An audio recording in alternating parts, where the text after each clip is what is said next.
የሚያሳስረኝ ነገር ካለ ላመንኩበት ነገር ለመታሰር ዝግጁ የሆንኩ ሰው ነኝ። በኃላፊነት መውሰድ አለበት። ሰው ለተናገረው ነገር ዋጋ መክፈል አለበት። ለምሳሌ መጥምቁ ዮሐንስ ተናገረ ንጉሱን፣ አንተ የወንድምህን ሚስት በጉልበት ከወንድም ላይ ነጥቀ ማግባትህ አመጽ ነው፣ ኃጢአት ነው፣ ትክክል አይደለም ያደረገው ብሎ ሲናገር ንጉሱ ጓለ መጥምቁ ዮሐንስን ይዞት አሳሰረ። ከዛ የንጉሱ ሁለተኛ ሚስት ልጇን አዘፍና የመንግስቴን እኩሌታ ሁሉ ሰጥሻለሁ ሲላት የመጥምቁ ዮሐንስን አንገት በወጭት ስጡናል። አለቅ አየክ። ደስ አይልም? ሰው ኃላፊነት መውሰድ አለበት ለታሰረበት ነገር። ሲስና ግባ እስቲ። ጆዬ እንኳን ደህና መጣ። አቡዬ እንዴት ነህ? ጆን ሚራክል ማለት ዮሐንስ ታምራት ማለት ነው። ዮሐንስ ስለተተረጎመ ታምራት የሚተርጎም ነው። አሁን ተረዶ እኔ ደግሞ እንደ ሚራክል ልጆች እንትን ልትል መስለኝ ነው። እከሌ ሚራክል ይሉ የለ የሚራክል ልጆች ገንዘብ አስገባላቸዋለሁ ከዛ ለእኔ ገንዘብ ስጡኝ በጠሪው የሚለው ሌባው ሰውዬ ማለት ነው። የእነሱ በመላክ ነው ይወጣላቸው። የኔ ግን በለማ ነው ይወጣለት አባት ታምራት ተብሎ። ትክክል። እንደሱ ኮን ያስኬዳል። ጆን ሚራክል ያስኬዳል። ጆን ታምራት ማለት ነው። ዮሐንስ ታምራት ማለት ነው። እና ምንድነው በላይቭ ገብተህ እንዲህ ስትናገር እኔ አላየሁምና እንደዛ ምናምን እኮ አላየሁም። ላይቭ ገብተህና የቱ ጋር ብሎ ነው እንደዚህ እዛ ያለ ተፈታ ደስ ብሎት ምናምን ሲሉ እየገረመኝ ነበረና ለዛም ነው ደውዬ ጠየቅኩህ። ኢንፎርሜሽኑን ማድረስ ትክክል። ያ አብዱኪያርንም የሚመስለው ዶክተር አብይ አህመድ በ2017 እግዚአብሔር ያነሰዋል ያለውም ታስሯል። ታውቃላችሁ? አረ ይለቀማሉ ወዳጆቼ። ስለነሱ ሐሰተኛ ነቢያት በሪሲት ያጭበረበሯችሁ ሰዎች፣ ሴቶች፣ የተደፈራችሁ ሴቶች ይህንን እስቲ ቅዱልኝና ልቀቁልኝ ወዳጆች። የትኛውም ሐሰተኛ ነቢይ የፈለገ ሚሊዮን ተከታይ ለምን አይኖረውም? በሐሰተኛ ነቢይ የመደፈር አደጋ ደርሶባችሁ ለህይወታችሁ ሰግታችሁ ዝም ያላችሁ ሰዎች፣ ቢሮ የተደፈራችሁ፣ አቢዩዝ የተደረጋችሁ፣ ሴክሹዋል አቢዩዝ የተፈጸመባችሁ ሴቶች፣ ገንዘብ የተወሰደባችሁ ሴቶች፣ ንብረቶቻችሁ የተወሰደባችሁ እናትና አባቶች አምናችሁ ሊብሬ ሰታችሁ ካርታ ሰታችሁ በፈለገው መንገድ ተሸውዳችሁ ሊሆን ይችላል። በሃይማኖት ሰበብ ገንዘብ የተበላችሁ፣ በመቶ ሺዎች የተበላችሁ፣ ቁማር፣ ሰው የሞተ መድኃኒት ጣሉ ተብላችሁ ሰው የሞተባችሁ፣ የቪዲዮ ማስረጃ ያላችሁ፣ የሰነድ ማስረጃ ያላችሁ ሰዎች በውስጥ በኩል አናግሩ። እንዲህ የሚዳሰስ ማስረጃ ያላችሁ ሰዎች እናጠናክራለን። በደንብ መረጃ እናደራጃለን። ለመንግስት ወይም ደግሞ ለህግ አካሎች አሳልፈን እንሰጣለን። ይሄ ግለሰብ በዚህ ጊዜ ላይ እንደዚህ የቤት ማጭበርበር አድርጓል፣ እንደዚህ ወንጀል ሰርቷል ብለን እንሰጣለን። እያንዳንዱ ተለቅመው ይገባሉ። እያንዳንዱ አሁን ቴሌቪዥን ያለው ጋርድ ያለው አሁን ሳይታወቅ በክልል መንግስት የሚታጀበው ሳይታወቅ ሄዶ ፖለቲካ የሚሰራው እያንዳንዱ ይታሰራሉ። ከህግ በታች መሆናቸውን እንደ ሰው የሚጠየቁ መሆናቸውን እናሳያለን። ማና አንተ? እኔ አቤል አቡና ነኝ። እየነገርኩህ እኮ አቤል አቡና ነኝ። እየተንቀጠቀጥክ እኮ ስናገር ትርገበገባላችሁ። ለደሆች ፍትህን መጠየቅና ስለ ደሆች መሟገት እኮ ጽድቅ ነው። ስለ ደሆች ተሟገቱ ይላል እግዚአብሔርና ክርስቲያኖች አንድ ነገር አስተውሉ። ሪል በክርስቶስ ኢየሱስ ደም ታጥባችሁ የዳናችሁ ከሆናችሁ ወንጀል ሲሰራ፣ ደሆች ሲጨቆኑ፣ ደሆች ሲሰደቡ በምድሪቱ ላይ ሊሰማችሁ ይገባል። ምክንያቱም ጌታ ኢየሱስ ክርስቶስ የድሃ አደግ አባት ነው፣ የመበለቶች ዳኛ ነው። ጳውሎስን አላያችሁም? ደሆችን እናስብ ዘንድ ግድ አሉን ይላል። ጌታ ኢየሱስ ክርስቶስ ያስተማራቸው ያን ስለነበር ወንጌል የበራል እውነት ቢሆንም ድሃን ግን አስብ አሉት። ድሃን ሊያስብ ተጣጣረ። እነዚህኞቹ ምን ይላሉ? ከድሃ ጋር አትዋል፣ ድህነት ይጋባባሃል እኮ እያሉ ነው። ድህነት ይጋባባል፣ አትጨብጠው፣ ከሀብታም ጋር ዋል የሚሉ እንዴት የክርስቶስ ኢየሱስ መንፈስ ሊሆን ይችላል ከነሱ ጋር ያለ ትላላችሁ? ጳውሎስ ደሆችን ለመርዳት ያን ያህል ከተጣጣረ፣ ያን ያህል አደራ ተቀብሎ ከወንጌል አንዱ ስለ ድሆች መሟገት ብቻ ሳይሆን ለድሆች ማሰብ ከሆነ መበለቶችን፣ ወላጅ አልባ ሕፃናትን ንጹሕ የሆነ አምልኮ የሆነው ሳለ ከድሃ አትዋል፣ ከድሃ ጋር ቁጭ አትበል፣ የ15 ብር ውሃ ይዘ የሆነ ሆቴል ላይ ቁጭ በል እንዳጨብጦ ይጋባባል የሚሉትን አክሴፕት አድርጋችሁ ጽድቅን ለማጨለም ጻድቁን ለመኮነን መነሳት ጥሩ አይደለም። ያዕቆብ ምዕራፍ 5ን አንብቡ። ጻድቁ እናንተን አይናገርም፣ ኮንናችሁታል፣ ገላችሁታል። ወየውላችሁ ልቡን እንደሚያወፍር በሬ ለእርድ ቀን እንደሚወፍር በሬ ልባችሁን አወፍራችኋል ይላልና ወዳጆቹ ይውላችሁ ዋጋ እዚህ ምድር ላይ በሁለት ነገር ይከፈላል። አንደኛ በወንጀል፣ ሁለተኛ በጽድቅ። የጽድቅ የሆነው ክብር አለበት፣ የወንጀል የሆነው ግን ውርደት ነው፣ መጨረሻውም ጥፋት ነው። ክርስቲያን እንደሚሆን መከራን ተቀበሉ፣ ስለ ድሃ አደግ ተሟገቱ፣ ስለ ስህተት ስለ እግዚአብሔር ቃል ተሟገቱ። ይሄ ሲነገር እንዴት ይደብራቸዋል። በጴንጤ ውስጥ ተሸሽጎ ያንን ንጹህ ማህበረሰብ እያጠፉ ያሉትን ቶለሬት አድርጋችሁ የቤተ ክርስቲያንን ንጽህና ለማስጠበቅ ዋጋ የሚከፍልን ሰው እንደ ጠላት ካያችሁት ይሄ በቃ ጌታን አትወዱትም ማለት ነው። እና ቆይና ያሳያችሁ ምን ብለው እንደለጠፉ በጣም ብዙ ፔጆች ናቸው የለጠፉት። ዝም ብዬ ሰርች ሳደርግ ያገኘሁትን ነው። ይኸውላችሁ ይሄውን የተለጠፈ ይኸውላችሁ ምን ይላል? አቤል አቡና ቲክቶክ ላይ ላይቭ ላይ ሄኖክ የመታሰሩን ዜና በደስታ እየገለጸ ባለበት ሰዓት እዛው ላይቭ ላይ ያለ የመፈታቱን ዜና በኮመንት አበሰሩት። ቀስ ብሎ ላይቭን ዘግቶ ወጥቷል። ከአሁን በኋላ ህይወታችሁ ላይ የሚሆነው ይሄ ነው። ጠላት ድካማችሁ ምናምን አሜን ይላል ሰው ከታቸው ነው። ጠላት ድካማችሁ እና በፍጹም እኔ ላይቭ ላይ ገብቼ ሄኖክ ታሰረ ብዬ አልተናገርኩም። ቪዲዮ ነው የሰራሁት። ቪዲዮ ላይ ደግሞ የሰራሁት እንደዚህ ብዬ ነው የሰራሁት። እንደዚህ አሁን እንደማወራው በጣም ደስ አለክ ምናምን የምትሉኝ ሰዎች አዎ ደስ ይለኛል።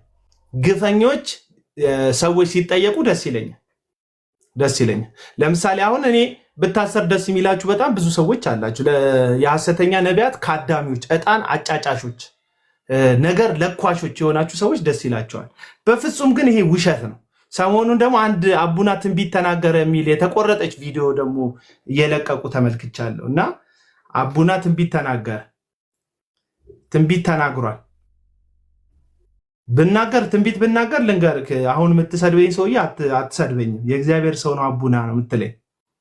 በጣም ጎበዝ ነው። የሚገርም ነገር ልናገር ብል እንዴት አይነት ሳይኮሎጂ መጠቀም እንዳለብኝ አውቃለሁ። አብዛኞቻችሁን ሞኞች ናችሁ። በነቢያት እናምናለን ምናምን የምትሉ ሰዎች አብዛኞቻችሁን አይምሮአችሁ የማገናዘብ ችሎታችሁ ዝቅተኛ ነው። የብዙዎቻችሁ ሁላችሁንም አላልኩም፣ የብዙዎቻችሁ የማገናዘብ መጠን በጣም ዝቅተኛ ነው። ለምንድን ነው? በጣም ነው የምትሸወዱት። ቀጥሎ በማስረጃዎች አሳያቸዋለሁ። ለማንኛውም ይህንን ነው አሁን አንድ የመጀመሪያ ነገር ይህንን ቪዲዮ ነው ቆርጥ ተማመን ያለብን የሰው ልጅ ይህንን ቪዲዮ ቆርጠው ነው ትንቢት ያሉት። ሀሳብ መስጠት አይችልም፣ ማድረግ አይችልም፣ ማከናወን አይችልም። በደካማነታችን በመሰረታዊ ማንነታችን ላይ ከተስማማን አንድ ነገር እናምናለን። 2011 ነው አሁን እዚህ ጋር እኛ ያለነው ኤክስትራ ኦርዲነሪ በሆነ ልዕለ ኃያል በሆነ አምላክ እርዳታ ነው ያለነው። አሁን የኛ ጉባኤ እዚህ ጋር የሚለየው ከሌላው ስብሰባ እግዚአብሔር የሚባል ሰማይና ምድርን የዘረጋ እግዚአብሔር የሚባል ሲናገር ጠፈር የሚመሰረትለት፣ ውኖች የሚንቀሳቀሱለት፣ ተራሮች የሚዘሉለት አምላክ ስላለን ነው። አሁን ይሄ መጽሐፍ ሲናገር ለግሪክ ሰው የእግዚአብሔር ነገር ሞኝነት ነው፣ ለዚህ ዓለም ሰው የእግዚአብሔር ነገር ሞኝነት ነው ይላል። ነገር ግን ዓለም በጥበቧ እግዚአብሔርን ስላላወቀች ነው የሚለው መጽሐፍ ቅዱስ። ዓለም በጥበቧ እግዚአብሔርን አላወቀችው። አሁን ምነግርህ ሎጂክ መንፈሳዊ ነው። እኔ የተነካካሁት ከሚታዩት ሎጂኮች ጋር ሳይሆን ከኃያሉ እግዚአብሔር ጋር። ይሄ 2010 ላይ እንዳልኩ ነው። መጀመሪያ እዚህ ሲመጡ ብዙ ልጆች አይቻለሁ። አንደኛ ዙር እንደናንተ ነው መጥቼ የሰለጠንኩት። አንደኛ ዙር መጥቼ በግድ ነው የመሰከርኩት። በአንደኛ ደረጃ ነው መሰለኝ ምስክርነቴን የሰጠሁት። እግዚአብሔር እንደነካኝ ያወቅኩት እዚህ ከመምጣቴ በፊት ነው። አሁን እናንተ ስትመጡ ከአቀባበል ጀምሮ ያለውን ነገር ነው ያያችሁት። እዚህ ፕሮግራም ላይ ግን ከመምጣታችሁ በፊት ብዙ ሰዎች ጉልበታቸውን ከመሬት ጋር አነካክተዋል። እግዚአብሔር ፊት አልቅሰዋል። ብዙ እናቶች ማልደዋል። የሚገርም ነገር እኔ ሰፈር ውስጥ እኔ ማላቃቸው ግን ስሜን ይዘው የሚያለቅሱልኝ እናቶች ነበሩ። እግዚአብሔር ደግሞ ለምነከው ጠይቀኸው ጀርባውን የሚያዞር አምላክ አይደለም። የምሬን ነው የምልህ ማለት ነው። እኔ መጸለይ እንዴት እንደነበረ አውቃለሁ። ቸርች ውስጥ ነው ያደግኩትኝ። መጽሐፍ ቅዱሴን መድረክ ላይ አስቀምጬ ነው እኔ ወደ ሱስ የሄድኩትኝ። ከልጅነቴ ጀምሮ መድረክ አካባቢ ነው ያደግኩትኝ እና እንትን አይደለሁም፣ እንግዳ አይደለሁም ለዛ ነገር እግዚአብሔር ለሚባለው አካል። እኔ የሚገርም ነገር ጫት ቤት ውስጥ ቁጭ ብዬ ምርቅን ብዬ መጽሐፍ ቅዱስ እያወራሁላቸው ጌታን የሚቀበሉ ሰዎች ነበሩ። እኔ አፌ ውስጥ ተርዚን አድርጌ ንስሐ ሁሉ ማስገባ ነው። ይሄ የእግዚአብሔር ጸጋ አሰራር ነው። እንዴት እንደሆነ አላውቅም። እና መጨረሻ ላይ ሁሉ መጽሐፍ ቅዱስ ሽጬ ቅም ያለው ጫት ያቆምኩበት ምክንያት እንዴት የእግዚአብሔርን ቃል ሽጬ ቅምበታለሁ ብዬ ከቃምኩ በኋላ ነው የባነንኩት። ጫቴን ለመቃም መጽሐፍ ቅዱስ ሽጬ ቅም ያለው እና ጓደኛዬ ነው የገዛኝ። አሁን እሱ ፓስተር ነው፣ የሙሉ ወንጌል ፓስተር ነው። እና አይታ ሴጣን ሲያጭበረብረን ለእኔ ጫቴን ሰጥቶ እሱ የእግዚአብሔርን ቃል ስላከበረ መጋቢ ሲሆን ፓስተር ሲሆን እኔ ደግሞ መጥቼ ኢየሱስ ፖስተር ሆንኩ ማለት ነው እዚህ ጋር። እና በትክክል ማለት ነው መለኮት ከአንተ ጋር ከሆነ ከመለኮት ጋር ከተነካካ 4 ቀን አይደለም በሰከንዶች ሽርፍራፊ እግዚአብሔር ሌላ ሰው ያደርጋል። የሚገርም መልኩ ይቀይረሃል። እኔ ያስቸገረኝ ሌላ ግልጾኝ የምነግር ነገር ከሱሱ የበለጠ እኔ በስፖርት ነው ሱሱን የተካሁት። ቃል መጥቼ ዮናታን ሲሰብክ በሳምንት 2 እማራለሁ። ሌላ ቸርች ካገኘው ሄዳለሁ፣ ከወንድሞች ጋር ህብረት አድርጋለሁ። ሌላው ደግሞ ስፖርት ሰራለሁ። ጠዋትና ማታ ስፖርት ሰርቼ ደክሞኝ እተኛለሁ። እኔን ለማግኘት ሴጣን በእንቅልፍ ልቤ ነው መምጣት ያለበት። ትርፍ ሰዓት ሀሳቤ ገባ ካደል ቢዚ ሆኜ ነበር። በጣም ወራቱን ሙሉ ቢዚ ሆኜ ነበር እና ሴጣን እኔን የሚያገኝበት እድል አልነበሩ። የሚጸልዩልኝ ሰዎች አሉ። በዛ ላይ የሚመግበኝ ሰው ደግሞ አይታል። የእግዚአብሔርን ቃል ከእግር እስከ ራሱ ነው የሚያስተምረኝ። በደንብ ነው የምማረው። ጸሎት ላይ ነው ያለሁትኝ እና እኔን ማግኛስ ቦታ አላገኘም ሴጣን። ሀሳቤን ተረዳኸኝ አይደል? እና ከባድ ነው አሁን የምትለኝ ነገር። ግን አንድ ምሳሌ ልንገርህ። ይሄ ምሳሌ አልማዝ የምትባል ልጅ አለች እና ብዙ ጊዜ ልትንከባከባት ሞክረህ እችን ነው ትንቢት ብለው እንትን ያሏት ቀልድ ያደረጓት እና ምሳሌ ናት። ስሟት። እግዚአብሔርን ቃል ከእግር እስከ ራሱ ነው የሚያስተምረኝ። በደንብ ነው የምማረው። ስሟት ላይ ነው ያለሁትኝ እና እኔን ማግኛስ ቦታ አላገኘም ሴጣን። አሰክረህ እንደ አበሻ አረቄ አናተ ላይ ወጣች። እችን ነው የምትወዳት አልማዝ የምትባል ልጅ አለች እና ብዙ ጊዜ ልትንከባከባት ሞክረህ እንደ አበሻ አረቄ አናተ ላይ ወጣች እና አንገሸገሸ ፍቅሯ። እሷን ለመተው ጫልቱን ማፍቀር አለብን። እኔ አሁን የምወደውን ሱሴን ለመተው እግዚአብሔርን የወደድኩት። በቃ ምሳሌው ምንድን ነው? አልማዝን ከአልማዝ ጋር ለመለየት አልማዝን ወዳት እንደሆነ ሌላ ጫልቱ የምትባል ወይም ሌላ ሴት መውደድ ሊኖርብህ ስለሚችል ሱሴን ለመተው የምወደውን እግዚአብሔርን ነው የወደድኩት ነው ያልኩት። አሁንም ይሄ ነገር አይለወጥም። በነገራችን ላይ ዓለምን ካልጠላችሁ እግዚአብሔርን መውደድ አትችሉም ነው ሀሳቡ። ያው ከሱስ ጋር የተያዘ ገና ሱስም ካቆምኩ 1 ዓመት ላይ ነው ይሄን ነገር የተናገርኩት እና አሁን ላይ አቡና ስም ይጠራ ነበር፣ ትንቢት ይናገር ነበር ብለው እቺን ሿሿ ቪዲዮ የለቀቁ ሰዎች አሉና በዚህ ያክል ደረጃ በእኔ ህይወት መጨነቅ የለባችሁ። አንዳንድ ሰዎች ድምፅ ለማውጣት የሞከራችሁ ነው። በዚህ ያክል ደረጃ መጨናነቅ የለባችሁም። እኔ አቤል አቡና ማንንም እንደማልሰማ አይታችኋል። እኔ ሰው አልሰማም ስላችሁ ደረቅ ነኝ እያልኩ አይደለም። እንደ እግዚአብሔር ቃል የሆነ ሀሳብ ይዛችሁ ከመጣችሁ ሰማችኋል። ይሄ ግለሰብ ለማክበር አው ናታን ምንም ከትንቢት ጋር የሚገናኝ አይደለም። ምሳሌው በጣም ግልጽ ነው። አንድን ነገር ለመተው ሌላ ነገር መውደድ አለባችሁ ነው ያልኩት። ስንፍናን ለመተው ትጋትን መውደድ አለባችሁ። ድህነትን ለመተው ስራን መውደድ አለባችሁ፣ ወይም ሀብትን መውደድ አለባችሁ። ይሄ በቃ የልዩነት መንገድ ነው። ስለዚህ ሱሴን ለመጥላት እግዚአብሔርን ወደድኩት፣ ሱሴን ለመተው ከእግዚአብሔር ጋር ቀረብኩኝ ነው እያልኩ ያለሁት እና ግልጽ ምሳሌ ነው። ለማንኛውም አትዋሹ።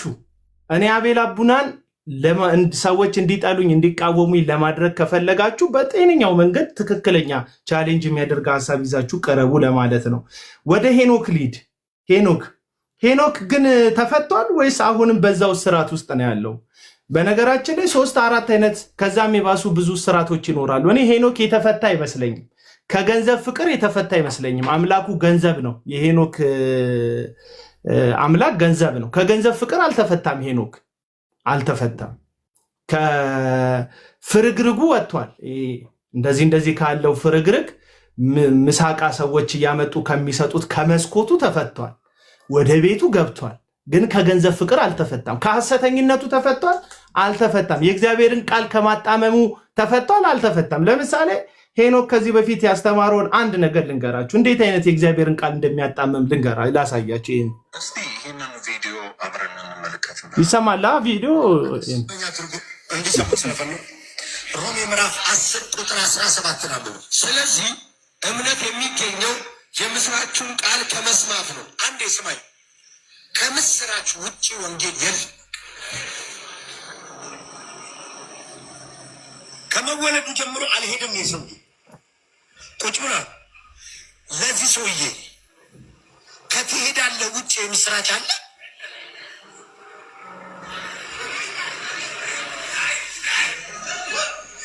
ቤት ኪራይ ቸግሯል፣ ዕዳ ተጠራቅሞብሃል።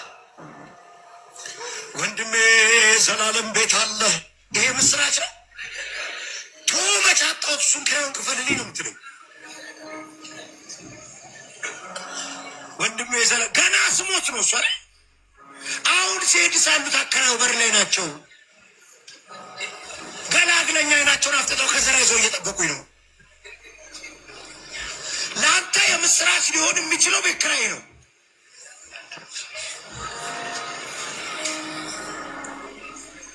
ራበኝ የሚልን ወንድምን ሂድና አሳስቦክ ብትለው የምስራች ነው።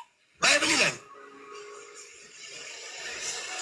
እኔ የሚያሳዝኑኛሉ መንገድ ላይ ወንጌል የሚሰሩ ሰዎች ይወዳቸዋል፣ አይላፍ ግን ችስታ የሚመርጡት አስቁሟ ባለቤቱን ለእሱም የምስራች ነው።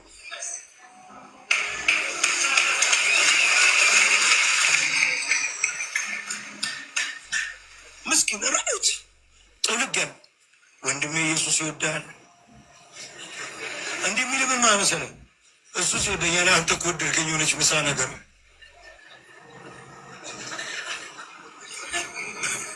ይሄ ጎስፕል አይደለም። ፍሬንድ ሆዱ ተጣብቆ ለምን ታስጨንቋለህ? 9 ጥቅስ ትለቅበታለህ።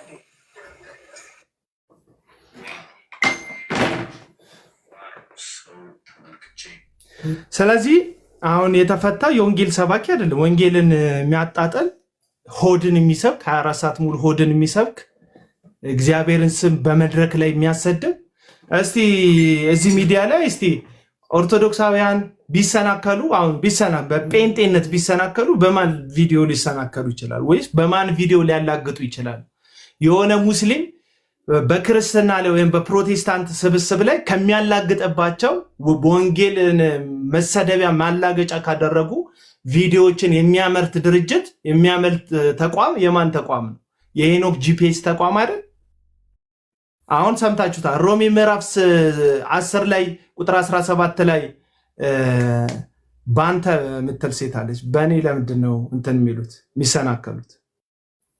ለምንድን ነው የሚሰናከሉት? እና ሮሜ መጽሐፍ ምዕራፍ 10 ቁጥር 17 ላይ ያለውን ቃል እምነት በመስማት ነው መስማትም በእግዚአብሔር ቃል ነው የሚለውን ሐሳብ ያመጣል። ወንጌል ምንድን ነው የሚለውን ፍቺ ወስድና የምስራች ነው። ስለዚህ የምስራች ለአንድ ሰው የምስራች ምንድን ነው? የቤት ኪራይ ላለበት ሰው የምስራች የቤት ኪራይ ተከፍሏል ማለት ነው። ሪሊ ሄኖክ የቤት ኪራይ ተከፍሏል ብሎ እዛ አዳራሹ ስላወራ ቤት ኪራይ ይከፈላል? የምር ሄኖክ ጥሩ ቃል ስለተናገረልህ አንተ ታገኛለህ? ከጥሩ ቃል በኋላ ሄኖክ ምን ብሎ ነው የሚያስበው? የቅርብ ጊዜ ቪዲዮዎቹን እኮ መመልከት ትችላላችሁ። ምን ብሎ ነው የሚያስበው? እኔ ካህን ነኝ፣ እኔ ነኝ የበረከት ቃል የማወጣው፣ አንተ ገንዘብ ታመጣለህ፣ እኔ ባርካለሁ የሚል በጣም ደፋር፣ በወንጌል ላይ የሚያላግጥ፣ በወንጌል ላይ የሚያሾፍ፣ የእግዚአብሔርን ቃል መገለጫ ማላገጫ የሚያደርግ ትዕቢተኛ ግለሰብ ነው ሄኖክ። ወንጌል ላይ የሚታበይ ትዕቢተኛ። እኔ እንደዚህ አላሸበሽብም እንደዚህ ነው ምደንሰው እያለ ወንጌልን ማላገጫ ያደረገ ግለሰብ ነው። ይሄ ግለሰብ ተፈቷል ወይ? ተፈቷል ወይ? ለእናንተ ወንጌል ምንድን ነው?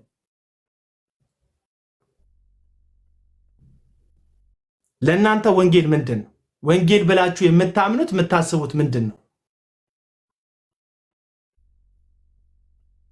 እና በተለይ የሐሰተኛ ነቢያት ተከታይ የሆናችሁ ግለሰቦች አስቡበት፣ እስቲ ቁጭ ብላችሁ አስቡበት። እኚህ ሐሰተኛ ነቢያቶች ኢየሱስን እየሰበኳችሁ ነው ወይስ ራሳችሁ ነው የሚሰብኳችሁ? ሄኖክ በጣም ብዙ ጊዜ የሚናገረው ኢንፎ ፕሮፌሲ እንደሆነ ከዚህ በፊት ነግሬያቸዋለሁ፣ አሳያቸዋለሁ። እኔ ያለ ማስረጃ እኮ አውርቼላችሁ እኮ አላውቅም። በማስረጃ ነው ብዙ ጊዜ ማወራችሁ። እንደው ላለመረዳት ስለምትፈልጉ ነው እንጂ በማስረጃ ነው ብዙ ጊዜ የምነግራችሁ። እንቀጥል። ኢንፎ ፕሮፌሲ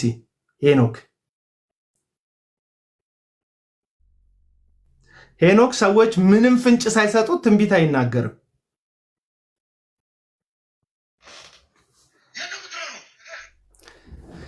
ይኸውላችሁ አንድ ሰው ይኸውላችሁ ትንቢት እግዚአብሔር ወደ ነበርክበት አይመልስም ለማለት የት ነበር የምትኖረው ብሎ ለምን ይጠይቃል? እግዚአብሔር በመረጃ ላይ ተመስርቶት ቀጥሎ የሚናገረውን ትንቢት ያመቻቻል። ሄኖክ ግን እንደዚህ ነው የሚለው። ይኸውላችሁ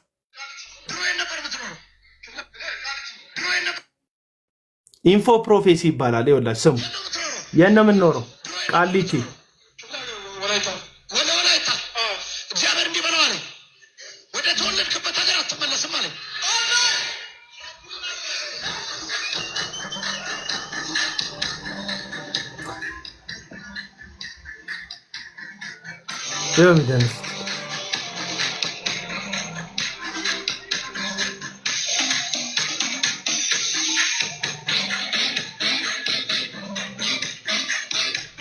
ይሄ ሁሉ ዳስ፣ ይሄ ሁሉ ጭፈራ ወደ ተወለድክበት አገር አትመለስም ለሚል ቃል ኢየሱስ ያድነው። የማገለግለው ጌታ ምስክር ነው። እዚህ ምድር ላይ ምንጩ ፈለቃለሁ። እግዚአብሔር ባርኮአል። አትመለስም አለ።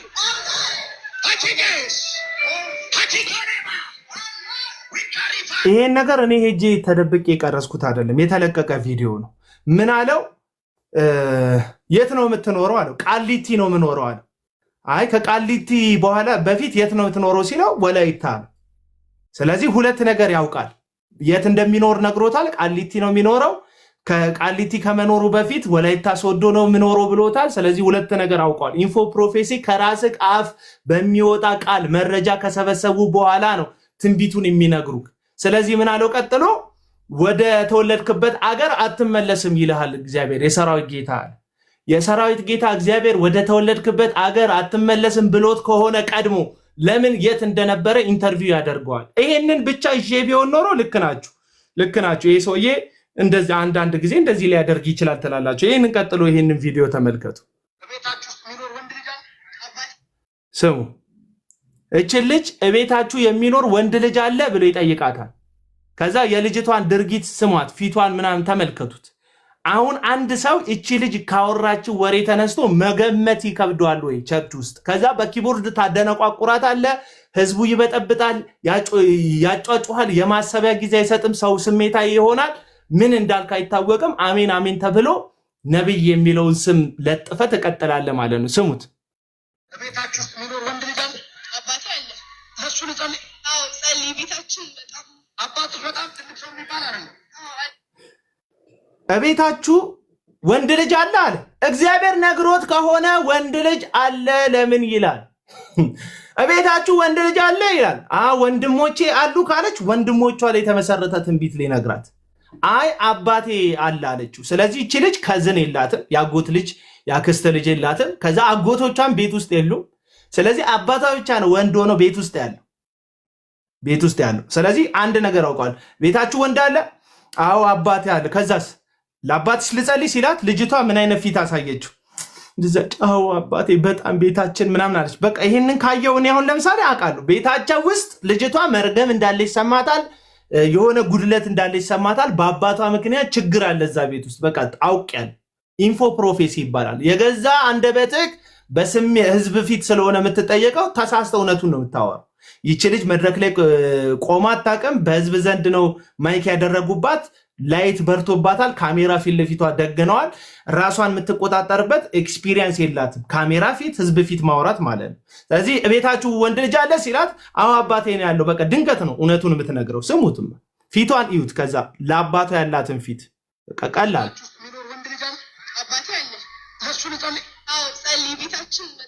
አባትህ በጣም ትልቅ ሰው የሚባል አይደለም። አይደለም ወጣት ነው እኮ። ለእሱ ልጸልይለት አይቼዋለሁ። አሜን። ጎረምሳ ነው። እውነት ነው አባትሽ። ኧረ እሺ፣ እሱን ስኬት የዘጋበት መዝጋት እውነት ነው። ለእሱን አስለቅቅለት። አሜን። አስለቅቅለት። አባህላጋባ ሁል ጊዜ ነው የሚበሳጨው። እውነት ነው። ሁል ጊዜ ነው የሚያዝነው። እውነት ነው። ከቤት አልወጣም ሲል በግድ ነው ውጣ የምትሉት። አሁን ሰብረዋለሁ። አሜን። ሰበር እርግማን የሚሰብር ቅባት አለና አለመከናወን ተሰበረ። አሜን። ሰበር በችግር ውስጥ ነው ያለው አይደል? አዎ፣ ሁሉም ተጨንቆ ነው ያለው። ይኸውላችሁ እቤታችሁ ወንድ ልጅ አለ አለ። አዎ አለች። አባቴ ነው ያለው አለች። ከዛ ለአባትሽ ልጸልይ አላት። ከዛ ለአባትሽ ልጸልይ ሲላት አው ምናምን በአባቷ ዙሪያ ላይ ችግር እንዳለ ፊቷ ይናገራል። ልጅቷ ምንም በቃ መገለጥ አያስፈልገውም። የአራድዬ ሄኖክ ደግሞ ጥርሱን የነቀለ የአራድዬ ልጅ ነው። ሩዋንዳ ቦሌ ሩዋንዳ ነው ገባ ተወልዶ ያደገው። ዝም ብሎ ፋራ እንዳይመስል አይደለም። እሱ ቦሌ ሩዋንዳ የተወለደው ቀርቶ ከሰባት ተራራ በፊት የሾላው ነብይ ያለው ራሱ እዩ ጩፋ እንኳን በሳይኮሎጂካሊ አራዳ ነው። አይደለም ሩዋንዳ ተወልዳ እዛ ሽንሽቾ ምናምን ተወልዳ አራዳ ትሆናል። ያው እርድና የሰፈር ጉዳይ ስላልሆነ ማለት ነው። ነቃ ካላ ጭንቅላት አራዳ ትሆናል። ግን ደግሞ የአዲስ አበባ ልጅ ስትሆን፣ የመሀል ከተማ ልጅ ስትሆን የሁሉ የከተማ ሁሉ የክልሉ ሁሉ አራዳ የሚመጣበት እርድና የሚመረትበት ሰፈር ላይ ስለሆነ የምትወለደው እርድናውን በደንብ ታውቃለህ። ከሰው ጋር መኖር እንዴት እንደሚቻል ታውቃለህ። ፊት ማንበብ ትችላለህ። አክቹዋሊ ምንም እንኳን ባታውቅ ፊት ማንበብ ትችላለህ። የክፉ ሰው ፊት፣ የደግ ሰው ፊት፣ የሚሸወድ ሰው ፊት ታውቃለህ። ከዛስ አባትሽ እንትን ልጅ ነው አይደል ምናምን አላት። እዛ ወጣት ጎልማሳ ነገር ነው አይደል? አዎ አላት። ስለዚህ ያሳየችው የመጀመሪያ ፊት አለ። አባትሽ ቤት ውስጥ ተቀምጧል። እርግማን ሰብራለሁ በረከታችሁን የያዘ ሲል ልጅቷ መርገብገብ ጀመረች። ብደግሞ ቅር አይላችሁማ። ብደግሞ አዎ ቢኮዝ ኦፍ ሺዝ ያንግ ትክክል ነው። እሷም ጩጬ ነገር ስለሆነች ሊወልዳት የሚችለው መቼም ከመቄዶንያ ያለ አዛውንት ሊሆን አይችልም። እችን ልጅ ሊያደርስ የሚችለው ጎልማሳ ልጅ ነው ሊሆን የሚችለው። ቀጥሉ። መገመት በጣም ቀላል። ስሙት፣ ሙሉ ፊቷን በደንብ ይት ቤታችን በጣም አባትህ በጣም ትልቅ ሰው የሚባል አይደለም። አይደለም ወጣት ነው እኮ። ለእሱ ልጸልይለት አይቼዋለሁ። አሜን። ጎረምሳ ነው። እውነት ነው። እሺ፣ እሱን ስኬት የዘጋበት መዝጋት እውነት ነው። ለእሱን አስለቅቅለት። አሜን። አስለቅቅለት። አባህላጋባ ሁል ጊዜ ነው የሚበሳጨው። እውነት ነው። ሁል ጊዜ ነው የሚያዝነው። እውነት ነው። ከቤት አልወጣም ሲል በግድ ነው ውጣ የምትሉት። አሁን ሰብረዋለሁ። አሜን። ሰበር እርግማን የሚሰብር ቅባት አለና ውሸታ ምንም ቅባት የለም። እጅ ላይ ያስኩ ዘይት ነው ቅባት። ያንተ ቅባት ውሸታ። ሁሉም ተጨንቆ ነው ያለው። መክፈል እስኪያቅተን ቤት ኪራይ መክፈል። እናቴ በጣም ተጨንቃ ነው ያለችው። መብላት እስኪያቅተን አትብሉ እያለች አትብሉ በቃ የለም እንዴት አድርጌ ላኑራችሁ እኔ እንዴት ሆኜ አላውቅም እያለች እንደምትሉ። ስንት ናችሁ? ሁለት ልጆች ከአባታችሁ ጋር ጌታ ዝም ቤት ታሪክ ይቀይራል። በኋላ ፕሮግራም ሲያልቅ እናትሽን በስልክ አገኛታል። አገልጋዮችን ነው እናገኝ። ዛሬ ለቤታችሁ ላይ በረከት ልካለሁ። በእሱ ይጀምራል። ለአባትሽ ግን በር ተከፍቷል። ጥሩ ነው።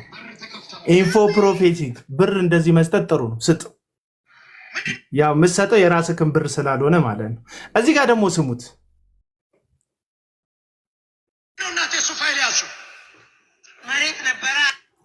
ኢንፎ ፕሮፌሲ ይባላል።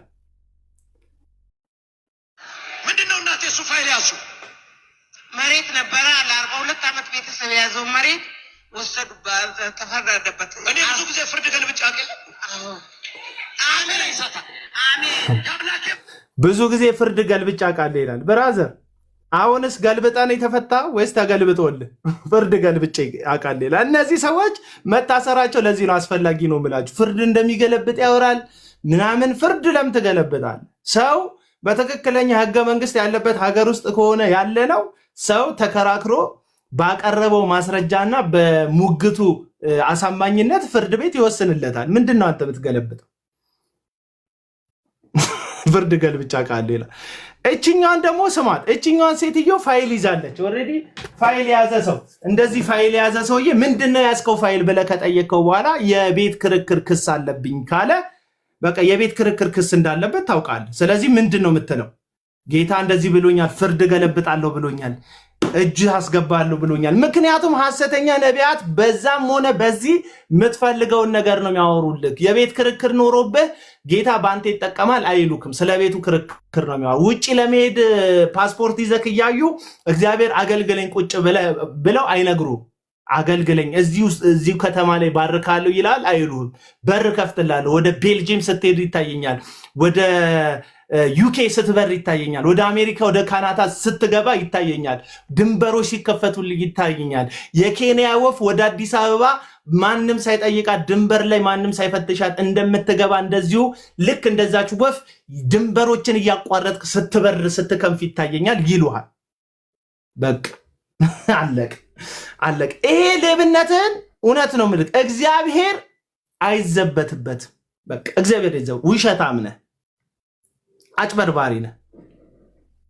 ምንድነው እናቴ እሱ ፋይል ያዙ መሬት ነበረ ለ42 ዓመት ቤተሰብ የያዘው መሬት ወሰዱ፣ ተፈረደበት። እኔ ብዙ ጊዜ ፍርድ ገልብጫ አቀለ።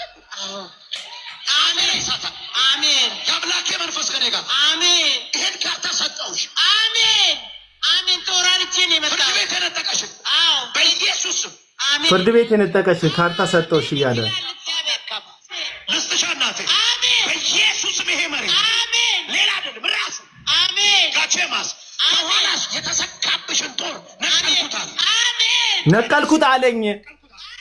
ከዚህ ቀን በኋላ ጤነኛ ነሽ አሜን። እንዲህ ከኋላ እዚህ ጋር የተሰካው ራጅራችን የሚጨመድልሽ እሱ ጦር ነቅያለሁ።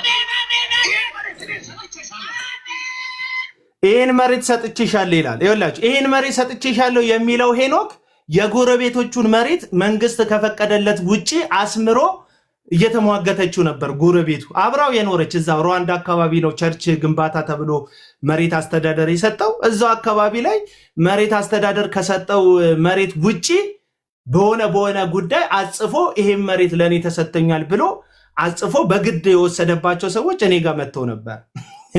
እኔ ጋር በግል መጥተው ነበረ። የሰው መሬት በጉልበት የሚወስድ ሰውዬ ካልወሰድኩ ብሎ የሚፍጨረጨር ሰውዬ አሁን ቸርች የሚገነባበትም ማለት ነው ሚል ሰውዬ የሰው መሬት አሰጠውክ ሰጠውክ ከዳኛው እጅ ቀማው ይላል። ከዚያ ነብይነት ከዳኛ እጅ ላይ መሬት መንጠቅ ነው?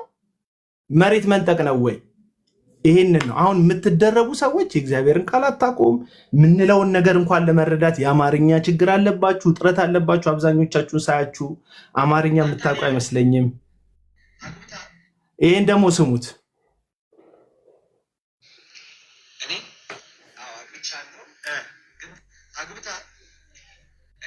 ኢንፎ ፕሮፌሲ። ይሄን ደግሞ ስሙት። አግብታል ብሎ ይጠይቅ። እኔ አግብቻለሁ ግን ተለያይተናል። እሺ በጋብቻ ዙሪያ ምንድን ነው ፕሮግራም? በጋብቻ ዙሪያ ትንሽ የሚከብድ ነገር አለ። በእሱ ፋሚሊ አሁን ከፊት ሌላ ስለሱ አይደለም ያለፈውን አላው ያላየሁትን አላየሁትም። ወደፊት አገባለሁ። እሺ በክብር ነው አገባለሁ። አዎ እኔ አሁን ስላለፈው አያገባኝም። ያላሳየኝ በጣም ክብር ያለበት እግዚአብሔር የሚከብርበት አሜን። ሰርግ ግን ከፊት አይቻል አሜን። ሃሌሉያ።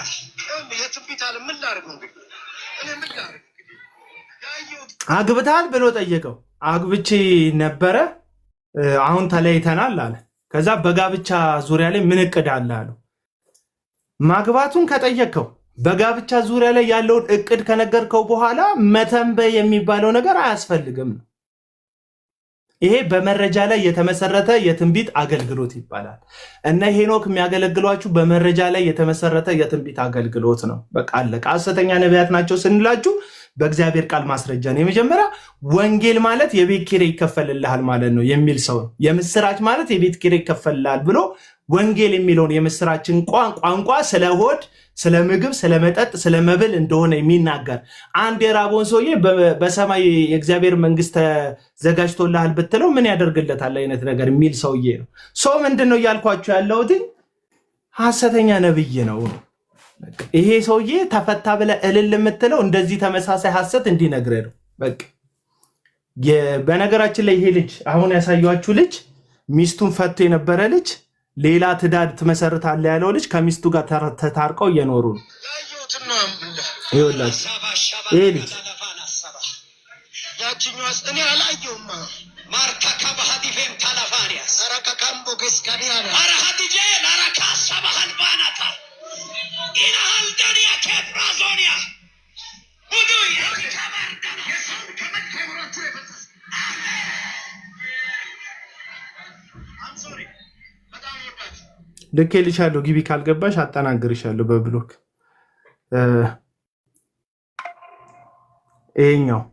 ይሄኛው ሌላ ትዳር ይኖራል ያለው ልጅ አሁን ከሚስቱ ጋር ተታርቋል።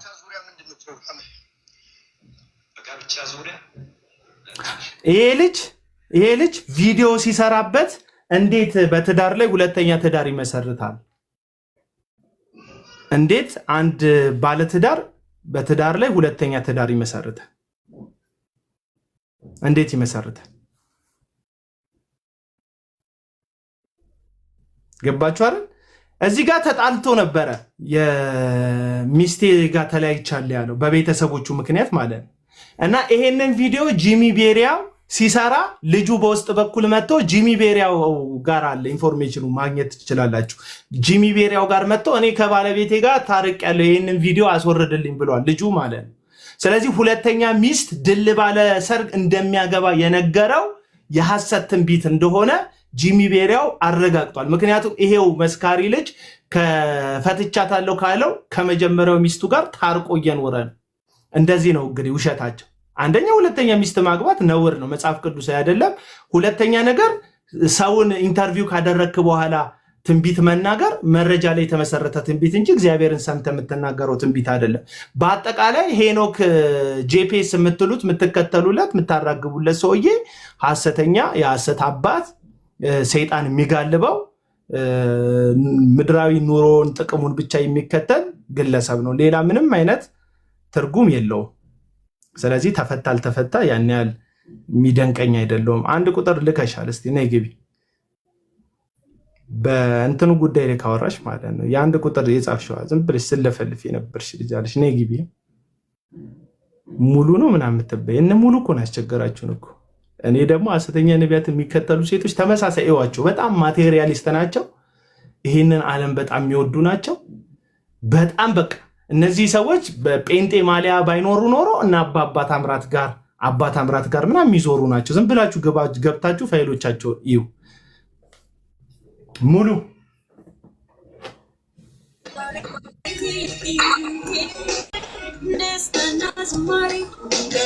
አንተ የሰው ምስክር መሆን ትችላለህ። ሰላም ነው።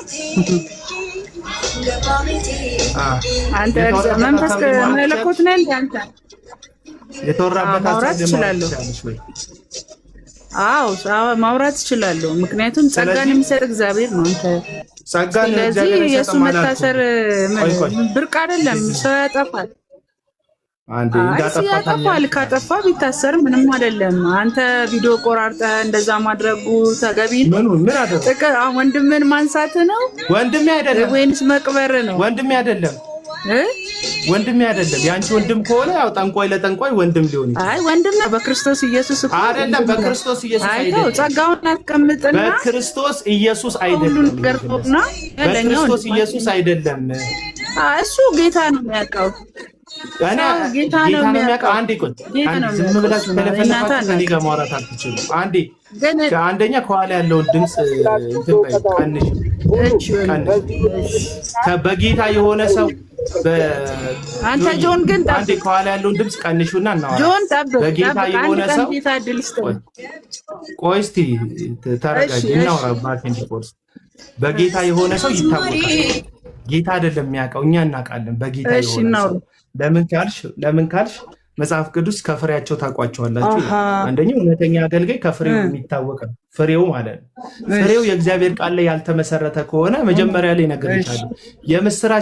የምስራች ማለት የቤት ኪራይ ተከፍሎላል ማለት ነው። በሮሜ መጽሐፍ ምዕራፍ 10 ቁጥር 18 መሰረት ይሄ ሰውዬ የሮሜ መጽሐፍ ምዕራፍ 10 ቁጥር 18ን ወስዶ የምስራች አንድ ሴትዮ የቤት ኪራይ ቸግሯት ኢየሱስ ይወድሻል፣ የዘላለም ሕይወት ተገኝቶልሻል፣ የዘላለም መንግስትን አዘጋጅቶልሻል ማለት የምስራች አይደለም ይላል ይሄ ሰው። ከዛ የምስራች ለዚህ ሰውዬ ለዚህ ሴትዮ የቤት ኪራይሽ ተከፍሏል ማለት ነው እያለ እንደዛ ነው መጽሐፍ ቅዱስ የሚያስተምረው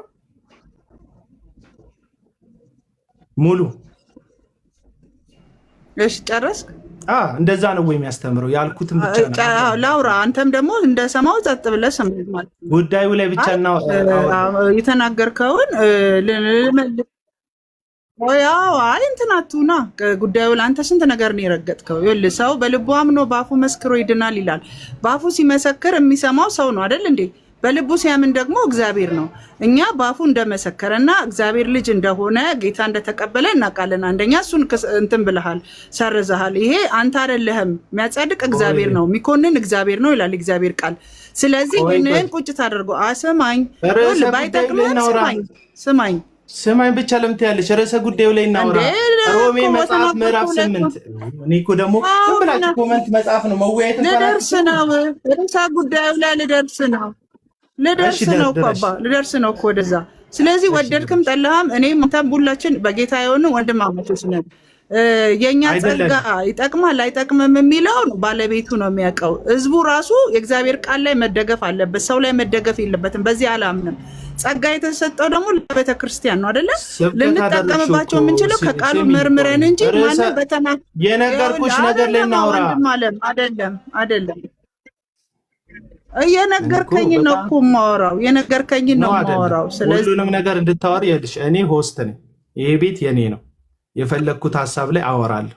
አንተ ብዙ አወራል ብዙ አወራለሁ የኔ ቤት ስለሆነ ማለት ነው። አንቺ ቤትሽን ከፍተሽ ማውራት ትችላለሽ። አንዴ እንዳከፍቺው ሚውትሽን ሀሳቡን መስመርና ሲይዘው እንድንወያይ ማለት ነው። አሁን ነገርኩሽ። ይሄ ሰውዬ ሐሰተኛ ነብይ ነው። ሐሰተኛ ነብይ ደግሞ ወንድም አይደለም፣ በክርስቶስም አላመነም። ምንድነው በክርስቶስ እንዳላመነ የምታውቅበት መንገድ ካልሽኝ ትምህርቱ ነው። ክርስቶስ ኢየሱስን በአፉስ መስክሮ ድኗል ምናምን የምትይኝ ከሆነ ያ እኮ ሊያደርግ ይችላል። ምክንያቱም መጽሐፍ ቅዱስ ሐሰተኛ ነቢያት በመካከላችን ነበሩ፣ አሁንም ሐሰተኛ አስተማሪዎች በመካከላችን አሉ ይላል። ሐሰተኛ አስተማሪ በመካከላችን ስላለ ብቻ ወንድማችን ነው ማለት አይደለም። ምክንያቱም ዮሐንስ ስለነዚህ ሐሰተኛ አስተማሪዎች ሲናገር በእኛ ዘንድ ነበሩ እንጂ ከኛ ወገን አልነበሩም ብሎ ደምድሞታል። አሁን በእኛ ዘንድ መሆናቸው ከኛ ወገን የመሆናቸው ማረጋገጫ እንደሆነ አስበሽ ከሆነ ከዮሐንስ ጋር ትጨርሻለሽ፣ ከሐዋርያው ቅዱስ ዮሐንስ ጋር ማለት ነው። በእኛ ዘንድ ያለ ሁሉ ጴንጤ ነኝ ያለ ወይ አማኝ ነኝ ያለ ወንጌላዊ ነኝ ያለ ሁሉ የዳነ ወይም ወንድም ነው የሚል አስተሳሰብ ስብከት አደረግኩ ያልሽ እኮ የጠየቅኩሽን ስላልተረዳሽ ነው። ስለዚህ ጥያቄው ምንድን ነው? ጥያቄው ምን መሰለሽ? ሮሜ መጽሐፍ ምዕራፍ 8 ላይ ስለ የምስራች ያወራል። ሄኖክ ይህንን የምስራች ምን ብሎ ነው መሰለሽ የሚፈታው? መንግስተ ሰማያት አለ ብለሽ ብታወሪ ምናምን ብሎ የፈታውን ቅድም ያሰማሽ ቪዲዮ አለ። እሱን ከፍትልሻለሁ። ይሄ ጉዳይ ላይ ምንድን ነው ያንቺ ሀሳብ የሚለውን ታሳይኛለሽ። ከመወለዱ ጀምሮ አልሄደም። ስለዚህ እምነት የሚገኘው የምስራቹን ቃል ከመስማት ነው። አንዴ ስማኝ። ከምስራች ውጭ ወንጌል የለም። ከምስራች ውጭ ወንጌል የለም እያለ እሺ፣ ስሚ። ከመወለዱ ጀምሮ አልሄደም። የሰው ቁጭ ብሏል።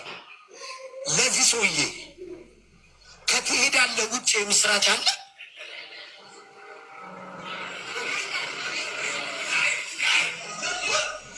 ቤት ኪራይ ቸግሯል። ወንጌላዊስ ለሱ ወንድሜ ዘላለም ቤት አለ ምስራች ነው። መቻጣት እሱን ኪራዩን ክፈልልኝ ነው የምትለኝ። አየሽ፣ የምስራች አይደለም የዘላለም ሕይወት አለ ብሎ የምስራች አይደለም። የዘላለም ሕይወት አለ ብሎ ለአንድ ለቸገረ ሰውዬ መመስከር ወንጌል አይደለም። ቶ የቤት ኪራይን ክፈልልኝ ነው የሚል ሐሳብ ያነሳል። ስለዚህ ሮሜ ምዕራፍ 8 ስለ ቤት ኪራይ ነው የሚያወራው የምስራችሁ። ሮሜ ምዕራፍ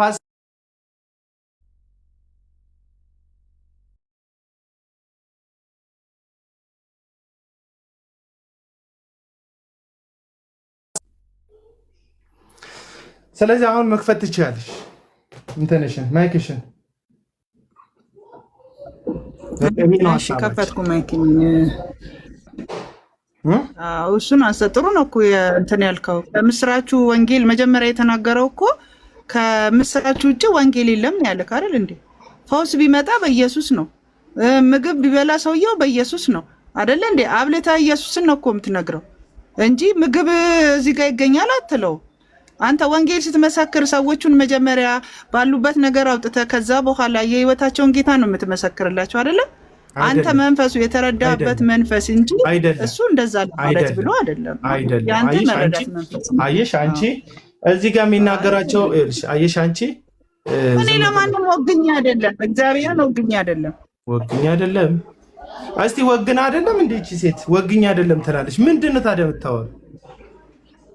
እየተከራከርሽለት እኮ ነው። ወግኛ አይደለም እትዩ ለጌታ ነው የገባሽው? ለጌታ ብለሽ ነው የገባሽው? ማንኛውም ክስ የወንድሞች ለጌታ ብለሽ ነው ወይ የገባሽው? እዚህ ቤት ከሳሽ ተጥሏል። ወንድሞች ከሳሽ ተጥሏል። ወንድሞች ከሳሽ ሸይጣን ነው። ወንድሞች ከሳሽ ሸይጣን። ወንጌል ስበክ፣ ወንጌል ስበክ። በይ ይድሽ አንተና በአንተ ውስጥ እየሰራክ ነው። እሺ ይድሽ ይወጣሽ ወንጌል ስበክ ትለኛለች። ወንጌል የሚያጣምሙ ሰዎችን ጠማማ ትምህርት እንዳትማሩ ማስጠንቀቅ ወንጌል ነው። እኔ ወንጌል እየሰራሁ እኔ አንድም ቀን ወንጌል ሳልሰራ ወጥቼ አላቅም። እዚህ የምትንፈራገጡ ሰዎች ነው የምትንፈራገጡ ሰዎች፣ በተለይ የሐሰተኛ ነቢያት ካዳሚዎች የሆናችሁ ሰዎች ወንጌል ማለት ከዩ ጩፋ ሰውን መታደግ ማለትም ጭምር ነው። የዩ ጩፋ ባሪያ ነህ፣ የዩ ጩፋ ደቀ መዛሙርት ነህ። ከክርስቶስ በላይ የዩ ጩፋ መነካት፣ የዩ ጩፋ ትክክል አለመሆንን መስማት ያመሃል። ኢየሱስ ላይ ቢዋሽበት ምንም አይመስልህም። ወንጌል በአናቱ ይዘግዘቅ ሲባል ምንም ጤነኛ ነህ፣ ደህና ነህ። የእግዚአብሔር ቃል ሲጣመም ምንም ችግር የለብህም። መጽሐፍ ቅዱስ ያለ አግባብ ሲተረጎም ምንም አይመስልህም። እዩ ጩፋ ሲነካ ግን ከራስ ፀጉር እስከ እግር ጥፍር ድረስ ይነዝራል። ሰው ግደል ይልሃል፣ ተሳደብ ይልሃል። አንተን ከዩ ጩፋ ታድጎ ለኢየሱስ ክርስቶስ ወንጌል ብቻ እንድትሆን መናገር ወንጌል፣ አንተን ከሆኑ ከምትከተላቸው ግለሰቦች ታድጎ መጽሐፍ ቅዱስ ላይ እንድትተከል መጠቆም ወንጌል ነው። ይህ ወንጌል እና ቅናት ምናምን ይላሉ። ለምንድን ነው ግን እንደዛ ብላችሁ እንትን የምትሉት የምታስቡት? እና ሰሞኑን የምታወሯትን ነገር ተው። አቡና ትንቢት ጀመረ ያላችሁት ውሸት ነው። እኔ ትንቢት አልጀመርኩም። የእግዚአብሔር መንፈስ ቅዱስ የትንቢት መንፈስ እንደሆነ አምናለሁ። ግን ወጥቼ እንደዚህ ይሆንላል እንደዛ ይሆንላል ብዬ እየሰበኳችሁ አይደለም። እኔ ካልኳችሁ ክርስትና ውበቱ መስቀል መሸከም ነው። የክርስትና የመጨረሻው እንትን ግቡ የዘላለምን ሕይወት ማግኘት ነው። ክርስትና በክርስቶስ ኢየሱስ ላይ ማረፍ ነው።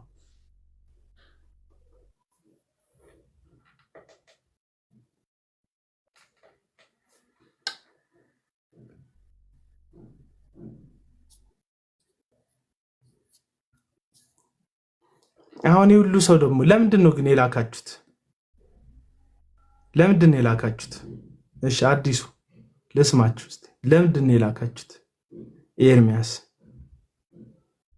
አላችሁ ግን ወይ ዝም ብላችሁ ነው? አቡ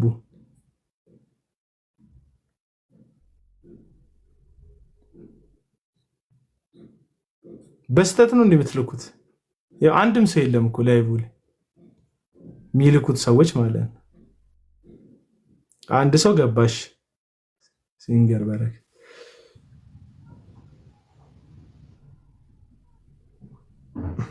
አቡ እንዴት ነህ? አቡ የሚባል አካውንት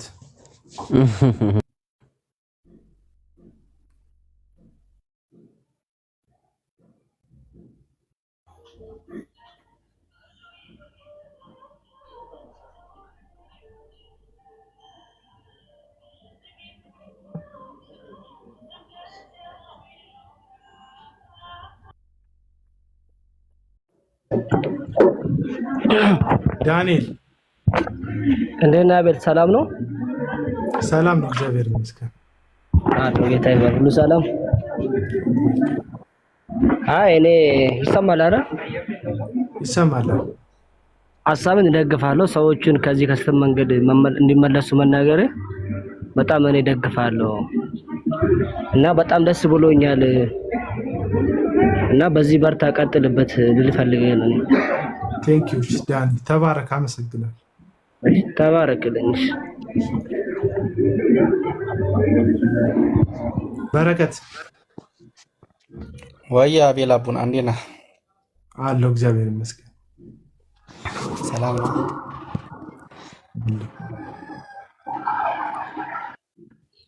ያው አይዘው እያዳመጥኩ ነበር። ብዙ መልካም ነገሮች አሉት ካወራቸውን አንፃር። ግን አሁን እነኝህን ሰዎች እንዲጀጅ ከማድረግ ይልቅ የሆነ እነሱን በውስጥ ማውራት የተሻለ አይሆንም ብለህ ታስባለህ? ለምንድን በውስጥ ማውራቸው? የግል ጸብ አለኝ እንዴ? ስለዚህ ያው እነኝህ ሰዎች በእርግጥ አሁን እንዲመለሱ የግል ጸብ ሐሰተኛ አይመለስም። በረከት አይመለስም። የግል ሳይሆን ሰውን ከመወደድ ከአክብሮት አንጻር ነው። ምክንያቱም እነኚህ ሰዎች የወንጌል ሐሰተኛ ነብይ አይመለስም። እስቲ አንድ የተመለሰ ንገረኝ አንተ። በመጽሐፍ ከፈለክ በመጽሐፍ ቅዱስ ከፈለክ በታሪክ ውስጥ ከፈለክ በዚህ እኛ በምናውቀው እኔ እናንተ ባለንበት በዚህ ዘመን ይሄ ሰው ሐሰተኛ ነብይ ነበር ተመለሰ የምትለው ንገረኝ። ያው ሰው አይደሉም እንዴ አቤልዬ? ተኩላ ናቸው፣ ተኩሎች ናቸው። እኔ እንጃ። እኔ አሁን እነኚህ ሰዎች ምናልባት አንዳንድ ጊዜ ምን አለ መሰለህ አቤል፣ ከሞቅታ የተነሳም መዋሸት። ሞቅታ 10 ዓመት ሰው ሞቅ ይለዋል እንዴ? አንዳንድ ሰዎች የሆነ አንዳንድ ስታገለግል እኮ አንድ ምሳሌ ንገረኝ፣ አንድ ምሳሌ ንገረኝ የተመለሰ ሰው።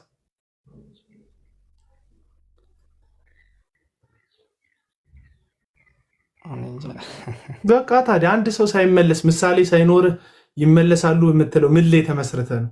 ለምሳሌ አሁን እኔ የደከመው ክርስቲያን የሳተ ክርስቲያን ይመለሳል። ምንድን ነው ምሳሌ? የሉቃስ ወንጌል ምዕራፍ 15 ታሪክ፣ የጠፋው ልጅ ታሪክ። የጠፋው ልጅ አባቱ ትዝ አለው፣ ወደ አይምሮ ወደ ልቡ ሲመለስ ወደ አባቱ ቤት ተመለሰ። አሁን ላይ አንተ ወደ ዓለም ልትሄድ ትችላለህ፣ ልደክም ትችላለህ። እግዚአብሔር ፍቅር ሲነካ ወደ ቤቱ ትመለሳለህ። እኔ ጠፍቼ ነበር ተመልሻለሁ። ሌሎቻችሁም እዚህ ውስጥ ያላችሁ ሰዎች ትደክማላችሁ፣ ከቤተ ክርስቲያናችሁ ከህብረት ትርቃላችሁ፣ ትሸሻላችሁ፣ ዓለማዊ ነገር ውስጥ ትሰጥማላችሁ። ሱስ ውስጥ ሊሆን ይችላል፣ ሴሰኝነት ውስጥ፣ እርኩሰት ውስጥ ሊሆን ይችላል። ትሰምጡና እግዚአብሔር ትዝ ሲላችሁ ወደ ልባችሁ ስትመለሱ የጌታ ፍቅር ውስጣችሁን ሲያነቃቃው ወደ ቤተክርስቲያን ልመለስ። አሁን ኦርቶዶክስ ስትሆኑ ወደ ቤተክርስቲያን ልመለስ፣ ልቁረብ ትላለ፣ ንስሐ ልግባ ትላለ፣ ትመለሳል። በጌታ በክርስቶስ ኢየሱስ ከሆናችሁ ወይ ወንጌላውያን ከሆናችሁ ደግሞ ወደ ቤተክርስቲያን ልመለስ፣ ቸርች ልሂድ ትላላችሁ። ይሄ የመመለስ ምልክት ነው። እስኪ እናንተ እዚህ ውስጥ ያላችሁ ሰዎች ካላችሁ አንድ ሰው ጠይቁኝ። መጽሐፍ ቅዱስ ላይ ያለ አንድ ሐሰተኛ የተመለሰ ሐሰተኛ ካለ ጠቁሙ እና አለቀ። እሱ ነው።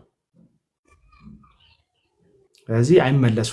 ምከራቸው ላልከው አይመለሱ እና ደግሞ እነሱ እንደማይመለሱ እያወቅ ለምን ስለነሱ ታወራለህ ካልከኝ ህዝቡ ይመለሳል ብዬ አምናለሁ።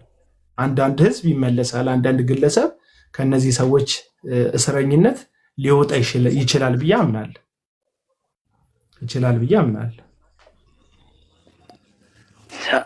አቤል እኔ ምን ትንሽ ለመናገር ያክል አሁን ቅድም ልጁ እንደተናገረው ሰላም ላንተ ይሁንና አይመለሱም። ሲጀመር አይመለሱም።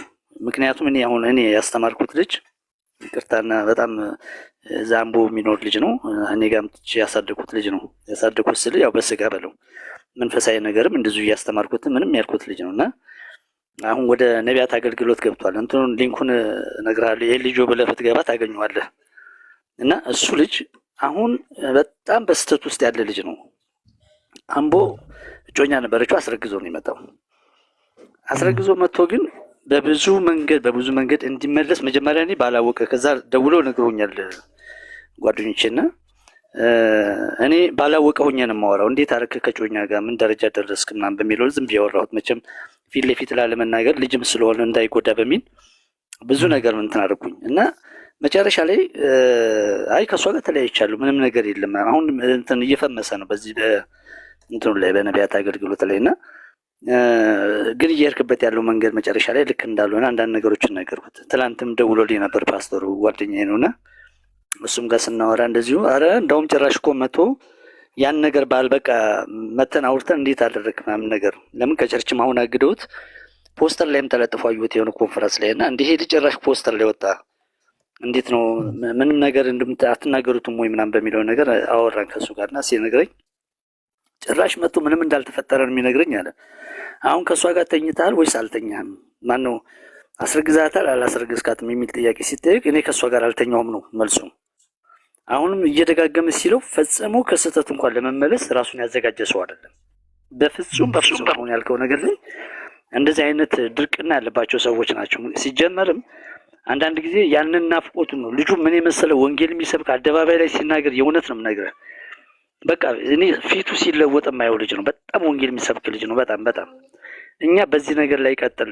ያ ስፍራ ያንተ ቦታ አይደለም። ምንጊዜም በቃ ያው የልባቸው መሻት በእንደዚህ አይነት ሰዎች ጋር እየሄዱ ስለሚጠመዱ ወደዚህ እውነት ውስጥ ወደ ራሳቸው ፖዚሽን ላይ ወይም እግዚአብሔር ወደ ሰጣቸው ታለንት ላይ አይደለም የሚመጡት፣ ወደ ሰዎች ታለንት ላይ ነው እየተጠጉ ያሉትና አሁን እንደዚህ አይነት ሰዎች የቱንም ያክል ነገር ብትናገር ፈጽሞ አሁን ልጁ እዛ ጋር አስረግዞ ነው የመጣው። ወንድሟ ደግሞ በጣም የሚታወቅ ልጅ ነው፣ ደህንነት ውስጥ የሚሰራ ነው።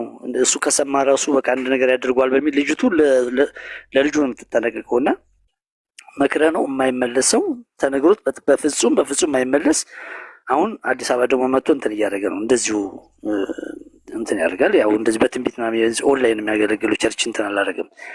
ቸርችን ለመክፈት ገንዘብ አሰባስቦ እንዲህ አይነት ነገር አምጡ ይላል እና አሁን ቅድም ወንድሜ እንዳለው በቅንነት ብትመልሷቸው ምናምን ፈጽሞ አይሰሙህም። ለምን አልነገረም? በቃ እነሱ አንድ የገባባቸው ነገር ላይ የገባባቸው አጋንንት በፍጹም በውስጣቸው ተሳስተው አይደለም እያልኩ ያለሁት ተሳስተው ሳይሆን ይህ ማንነታቸው ነው። ማንነት ደግሞ አይለወጥም። ለምሳሌ ኔቸር ነው የሚናገረው። አንድ ኢየሱስ ሲጠራ ራሱ ሲናገር በጎቼ ድምፄን ይሰማሉ ይከተሉኝማል አለ። በጎቼ ነው የሚላቸው። የእሱ የሆኑት በጎቹ ናቸው። የክርስቶስ ሕያው ግንድ ነው። በእሱ ላይ እንደ ቅርንጫፍ ነው የሚበቅሉት ወይም የሚያድጉት። ስለዚህ ከስሩ የሚመጣው ከዛፉ የሚያገኙትን ንጥረ ነገር በመጠቀም ማንነታቸው የዛፉን አይነት ይሆናል። ወይም ደግሞ የእግዚአብሔር ዓላማ የእግዚአብሔርን ልጅ ኢየሱስን እንድንመስል ስለሆነ ሮሜ ምዕራፍ 8 ላይ ልጁ በብዙ ወንድሞች መካከል በኩር ይሆን ዘንድ አስቀድሞ የመረጣቸውን የልጁን መልክ እንዲመስሉ አስቀድሞ ወስኗል ስለሚል እግዚአብሔር የወሰነው መልክ የልጁን መልክ ስለሆነ የክራይስትን እንድንመስል ኢየሱስን በመምሰል እንድንመላለስ ወይም ደግሞ ቲቶ መጽሐፍ ምዕራፍ 2 ላይ ጸጋው የመጨረሻ ግቡ እግዚአብሔርን እንድንመስል የሚያደርግ እንደሆነ ይናገራል። እግዚአብሔርን እንድንመስል ክርስቶስን እንድንመስል ማድረግ ነው። ስለዚህ እነዚህ ሰዎች ማንነታቸው የበጉ ማንነት አይደለም፣ ወይም በግ አይደሉም። የኢየሱስ ደቀ መዝሙር አይደሉም ከመጀመሪያው ጀምሮ። ለዚህ ነው መጽሐፍ ቅዱስ ሲናገር ማንነታቸው ተኩላነት ስለሆነ ነው በማንነታቸው ላይ የበግ ለምድ መደረብ የሚያስፈልጋቸው። ስለዚህ አሁን ጥሩ አገልጋይ የሚመስሉት ሰጪ የሚመስሉት ለአዛውንት ቤት ሰራን ብለው ድራማ የሚሰሩት የብዙ ሰዎች ትዳር አፍርሰው የብዙ ሰው ሕይወት ቀጥፈው ብዙ ሰው አቢዩዝ አድርገው አንዳንድ ሰው ኤቲስት እስኪሆን እግዚአብሔር የለህም ብሎ ከእግዚአብሔር ጋር እስኪጣላባቸው ድረስ የሰውን ቤት የሰውን ትዳር የሰውን ኑሮ የሰውን ቢዝነስ በትነው ለሆኑ ሰዎች ትንሽ ብር በመስጠት ደግ ሰው ይመስላሉ፣ መልካም ሰው ይመስላሉ፣ ጥሩ በመናገር ፍቅር ያላቸው ይመስላሉ። ውስጣቸው ግን ተናጣቂ አውሬ ነው ያለው፣ ተኩላ ነው ያለው። ለዚህ ነው ኢየሱስ የበግ ለምድ ለብሰው በውስጣቸው ግን ነጣቂ ተኩላ ከሆኑ ከሐሰተኛ ነቢያት ተጠበቁ የሚለን። ሐሰተኛ ነቢያቶች ናቸው፣ ሐሰተኞች ናቸው። የሚናገሩት የሚያገለግሉት የሐሰትን አባት ዲያብሎስን ነው። ኢየሱስ እኔ መልካም እረኛ ነኝ አለ። እኔ መልካም እረኛ ለበጎቹ ነፍሱን ያኖራል ወይም ነፍሱን ይሰጣል ካለ በኋላ ሰይጣንን ሲናገር ሌባው ግን ሊሰርቅ ሊያርድ ሊያጠፋ ይመጣል እንጂ ስለሌላ ይመጣል። ውሸትን ከራሱ ይናገራል እንጂ ከሌላ አይደለም። ውሸታም የውሸት አባት ነው። ውሸትን ከራሱ ይናገራል። ስለዚህ ሁለተኛ ቆሮንቶስ ምዕራፍ 11 ላይ ደግሞ ሐዋርያው ቅዱስ ጳውሎስ ስለ ሐሰተኛ ሐዋርያቶች ሲናገር ሰይጣን የብርሃንን መልአክ እንዲመስል ራሱን እንደሚቀይር እነዚህም ሰዎች ራሳቸውን ይቀይራሉ ይላል። እና ምንድነው የሚቀይሩት? ራሳቸውን የጽድቅ አገልጋይ ይመስላሉ።